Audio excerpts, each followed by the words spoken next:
kind. For your information, we're two of a kind.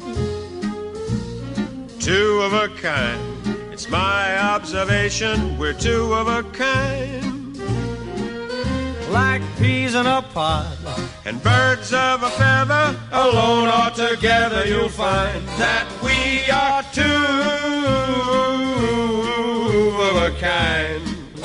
Good morning, Bucknutters. It's Thursday, October 23rd. I am Dan Rubin. This is the Bucknuts Morning 5.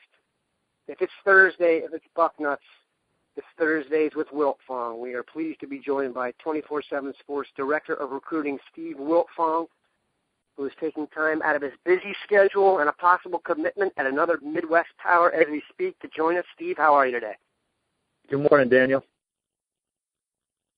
Obviously, on the Ohio State front, the last 72 hours or so have been absolutely crazy, whether it's commitments, questions, flips.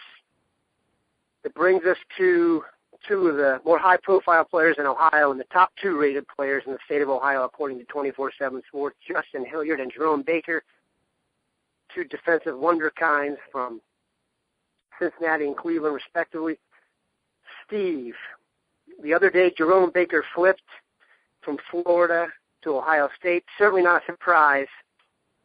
Got to be something you thought was a foregone conclusion at this point, given the trouble Muschamp is going through down in Gainesville. No, not a surprise at all, but I think the timing was a little bit of a surprise. I think even Urban Meyer and his coaching staff were pleasantly surprised of how quickly Jerome Baker did flip to them. As I wrote, in talking to Jerome's father after he committed, Urban Meyer stayed in regular contact with Jerome. He was a priority from start to finish in this recruiting class for the Buckeyes. And Urban Meyer was one of the biggest reasons why he did flip. But there was a coach down in Florida, DJ Durkin, who was one of the reasons why Jerome originally decided on Florida.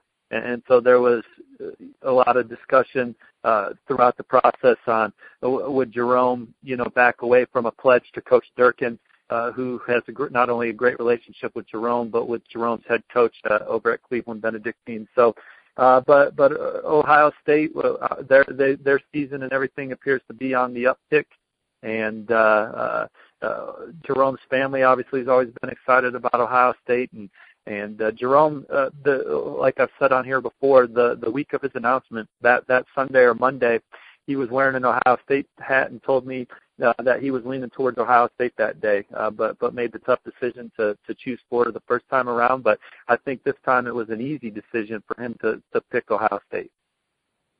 Yeah, in terms of speeding up the process, I think we all owe native Ohioan, Matty Mock in Missouri for that beatdown, because Florida losing a game is one thing. Losing to SEC newbie Missouri in the fashion they did likely hasten the process. Okay. I think Matty Mock only threw for like 29 yards in that game, though. He's from Ohio. Do you know he's from Ohio, Steve? Yeah, from Kenton. Yeah. Put up a million yards at Kenton. It's a backwards compliment to us.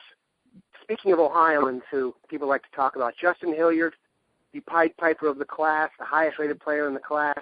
There was some intrigue once Baker committed. A lot of you have read a lot about this. We've reported on it extensively. We're going to kind of do some rehash here for those of you who've already heard about it or read about it. And for those who haven't, sometimes it's cool to get a verbal perspective on everything. So Steve, kind of take us through the process here and what you reported and why you did so on the Hilliard deal, which we've updated through Bill Kurlick and yourself earlier this morning. Sure. So, 90 minutes to 2 hours after Baker had committed, got a text message from Carl Hilliard, the father of Justin Hilliard, saying that Justin was going to take another visit to Iowa later this fall for. Had you sent Carl a text prior to that? By the way, I'm not sure to interrupt. Had you sent Carl a text prior to that? Had not. Yeah. So Baker committed. Baker flipped, and then you got a text. Baker flipped and then got a text from Carl.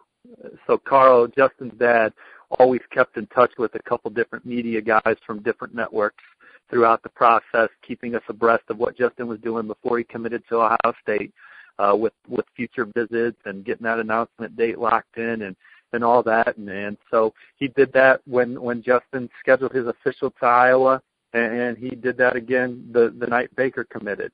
And Justin Hilliard, I think that he wants to be a Buckeye. I think, and you read what he told Bill Kurelic last night. You read it on Bucknuts this morning, and really, you read it anywhere. You read any interview he does, and things he said to me in the past. There's no question he wants to play for Ohio State, but I think that there's, as I wrote, and I think that under his roof, there's some doubt about maybe what Ohio State was doing with their linebacker recruiting, and so Justin, there's been conversations and dialogue about that for sure. Now, with that being said, I don't think that Justin is wavering or has wavered on his commitment to Ohio State at this time, but for his father to reach out and say they're taking another visit to Iowa, and we'll see if he goes. We'll see if he takes that trip to Iowa. But the second trip is certainly on his own dime, and again, maybe it's to go out there and hang out with his brother, who's a freshman at Iowa again, and make a family trip of it and go out there, and that's fine, and that's great. But it doesn't need to be reported to us if it's nothing, or even if it's something. So they reached out to us, and there's no question Carl knew that we were going to report it. So people can read that any way they want to read it, but the facts are the facts. I think that Bucknuts readers certainly know what's going on and what the truth of the situation is right now. Sure, and we appreciate the dogged reporting. Speaking of linebacker recruiting, it feels like it's a little more fluid than I thought at first. With Urban, I'm starting to realize the more I get experience with his era here that recruiting really is fluid, more down the stretch than it was in the Tressel era. Do you see any other major curveballs coming down the pike for Ohio State? And maybe not any names, but what are some situations we should keep an eye on as Buckeye fans? Well, I still think they're obviously in great shape with Torrance Gibson. You got Neville Gallimore, the top 50 defensive tackle from Canada, who's coming off a great official visit to Florida State. But Ohio State certainly got a great chance to sign him, and looking forward to getting him on campus late in the year. You got Lawrence Cager. Ohio State's in the top 2 for him, so those are names that immediately come to mind.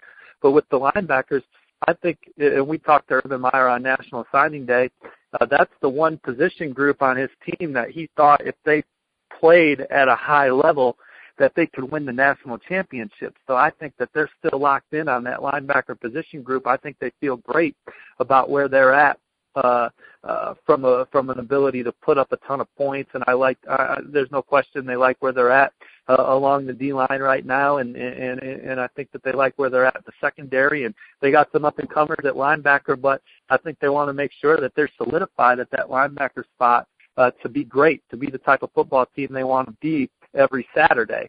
So I think that you look at the class that they have right now, it's very exciting. Nick Connor is the Mike linebacker, Justin Hilliard is the Will linebacker, and Jerome Baker as the Sam. But they still haven't ruled out playing running back with Jerome Baker. He's quite an impressive athlete. I would encourage anybody who hasn't seen him play to go and check out his video from Benedictine. He's a super talented kid. Looks like he's got some weight he can put on his frame, too. So I'm real excited about getting Jerome Baker in the class and having Justin Hilliard in the class. I haven't seen them play together. It's Thursdays. It was Wiltfong. We hope that cleared the situation up for some of you when it comes to the Hilliard-Baker goings-on the last few days. And for those of you who heard it for the first time, we hope you enjoyed it. Stay tuned to the site all day, Bucknutters.